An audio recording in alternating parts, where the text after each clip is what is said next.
2026 தேர்தலிலும் திமுக தலைமையிலான கூட்டணி அமோக வெற்றியை பெறும் என காங்கிரஸ் மூத்த தலைவர் திருநாவுக்கரசர் தெரிவித்துள்ளார். நிலையில் செய்தியாளர்களை சந்தித்த அவர், நடிகர்களால் ஆரம்பிக்கப்படும் கட்சியை ஜெயிக்க வைப்பது மக்கள் கையில்தான் உள்ளது என கூறினார்.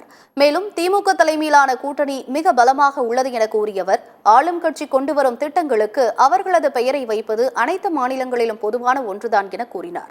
தொடர்ந்து பேசிய அவர், 2026 தேர்தலிலும் திமுக தலைமையிலான கூட்டணி அமோக வெற்றியை பெறும் என கூறினார். கூட்டணி கட்சியினுடைய தலைவர்களே வருகிற முறையில் என்னுடைய கருத்து என்னவென்றால், இந்த கூட்டணி பலமாக இருக்கிறது. ஏற்கனவே பல வெற்றிகளை நாடாளுமன்றம், சட்டமன்றம், உள்ளாட்சி போன்றவற்றிலே இந்த கூட்டணி மாபெரும் வெற்றியை பெற்றிருக்கிறது. இந்த கூட்டணி இன்டாக்டாக இருக்கிறது, ஒற்றுமையாக இருக்கிறது. அதில் விரிசல் வருவதற்கான வாய்ப்பு எதுவும் கிடையாது. எனவே எங்களுடைய கூட்டணி திமுக, காங்கிரஸ் உள்ளிட்ட இந்த கூட்டணி எதிர்காலத்திலேயும் வெற்றி பெறும்